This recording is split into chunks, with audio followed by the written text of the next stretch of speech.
Que le Seigneur te bénisse de partout où tu me regardes maintenant. Euh, Ce soir, nous allons parler de quelque chose de très sérieux. Vous savez, aujourd'hui, beaucoup de personnes se posent des questions à propos des choses qui se passent dans leur vie ou bien je ne sais pas quoi. Mais on a tendance à dire, est-ce que Dieu m'écoute? Est-ce que Dieu est vraiment là? Si Dieu est vraiment là, pourquoi ces genres de choses nous arrivent? Écoutez, mais du moment où nous ouvrons notre Bible et que nous commençons par étudier la Bible, nous remarquons immédiatement que le Dieu que nous servons, ou bien le Dieu que la Bible nous présente, n'est pas un Dieu muet, non, mais plutôt un Dieu qui parle. La Bible déclare que il dit, je connais mes brebis, je les appelle par leur nom et ils me répondent. Mais la question est de savoir, quand ce Dieu t'appelle toi, est-ce que tu arrives à discerner que voici la voix de Dieu qui est en train de m'appeler? C'est ça la vraie question que nous devons nous poser. Pendant que Dieu est en train de t'appeler, est-ce que tu arrives à discerner que c'est la voix de Dieu qui est en train de te parvenir? Donc, aujourd'hui, je viens ici pour révéler 10 voix par lesquelles Dieu parle. Quand ces choses-là commencent pas à arriver, il faudrait que tu comprennes que c'est Dieu qui est en train de parler au nom de Jésus-Christ. Alors, nous allons voir ici que la première voie par laquelle Dieu nous parle, c'est par nos rêves. La Bible déclare dans le livre de Job 33, le verset 14 et le verset 15, il dit, Dieu parle tantôt d'une manière et tantôt d'une autre manière. Et quand l'homme est dans un profond sommeil, Dieu parle dans son sommeil.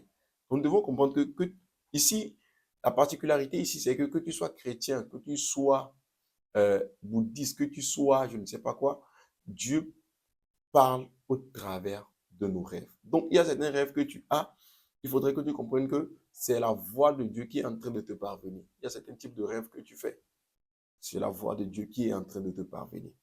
La deuxième chose, Dieu parle par la voix audible. Dans le livre d'Ésaïe, le verset 21, le verset 22, la Bible nous dit, il dit que le peuple entendra une voix audible qui leur donnera directif. Vous savez, des fois, Dieu vient et nous parle audiblement. Qu'est-ce que je veux dire? Certaines fois, nous faisons certains types d'expériences. Tu rentres dans une route, tu es seul dans la route, mais tu as l'impression comme si quelqu'un vient d'appeler ton nom. Ces choses-là, des fois, c'est Dieu qui est en train de te parler audiblement. Ou encore des fois, devant certaines situations, tu écoutes une voix qui te parle audiblement, comme si la personne qui t'a parlé est derrière toi. Oui, justement, Dieu est en train de te parler. Mais tellement nous avons été insensibles à ce genre de choses que quand ce genre de choses nous arrivent, nous ne reconnaissons pas que en réalité, c'est Dieu qui est en train de nous parler. Donc, à partir d'aujourd'hui, il faut comprendre que quand tu commences par écouter une voix audible qui dépasse l'entendement humain, et qui est en train de te parler, il faut que tu comprennes que c'est Dieu qui est en train de te parler. Amen. La troisième chose que tu vas expérimenter et tu sauras que c'est Dieu qui est en train de te parler, c'est les visions. La Bible déclare dans le livre de Joël, il dit, dans les dans les derniers temps, je répandrai de mon esprit sur toute chair. Il dit, vos fils et vos filles prophétiseront, vos vieillards auront des songes, mais vos jeunes gens auront quoi? Des visions. Et des visions, ici, il y a plusieurs types de visions. Il y a des visions ouvertes, il y a des visions internes. Et ce sont différentes manières pour Dieu de te parler. Dans la Bible nous parle de Ézéchiel qui fut ravi en esprit et il a eu certaines visions. La Bible nous parle même dans le livre de Révélation ou bien d'Apocalypse où Jean disait qu'il est ravi en esprit et il a eu des visions. Donc, ce sont des manières par lesquelles Dieu nous parle aujourd'hui. Et il continue par parler aujourd'hui au travers des visions. Cela n'est pas seulement l'apanage des prophètes ou encore des hommes de Dieu, mais aussi chrétien que tu sois, il parle à tout le monde. Pourquoi? Parce que dans la nouvelle alliance, Jésus-Christ est venu faire de nous des prêtres et des rois. Donc, nous sommes tous des prêtres, ou encore nous sommes tous des sacrificateurs dans la nouvelle alliance. Donc, Dieu peut te parler comme il veut, comme il veut. Amen.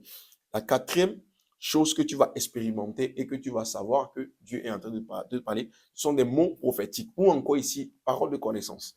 Peut-être que tu entres dans un service prophétique où un homme de Dieu est en train de parler et il commence par avoir des paroles de connaissance ou encore des paroles de sagesse.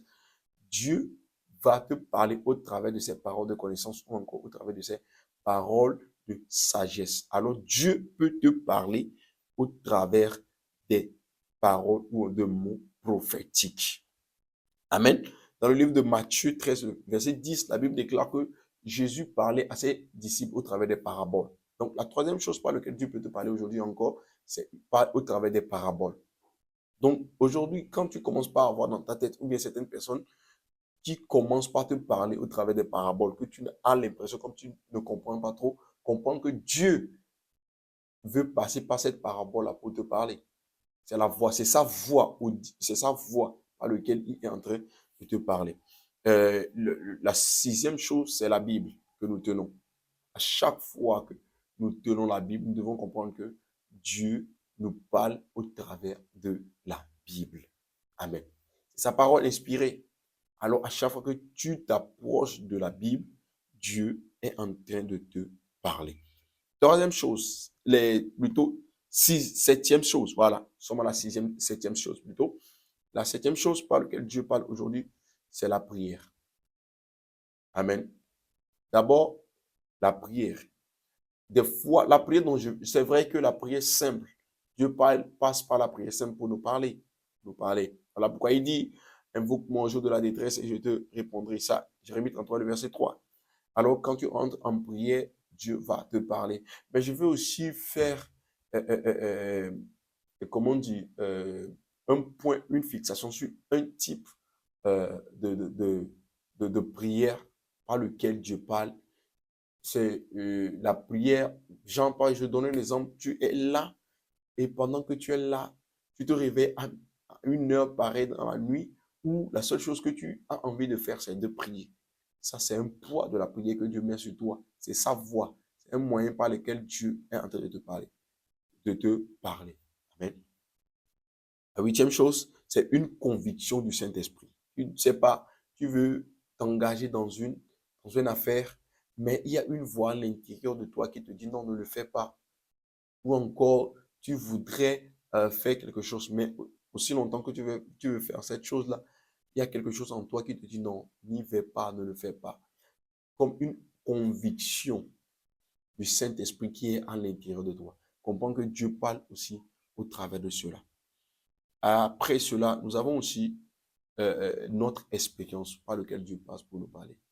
Notre expérience déjà est une manière pour Dieu de nous parler. Dans le livre de Jonas 1, le verset 4, nous avons vu que Jonas a eu une expérience.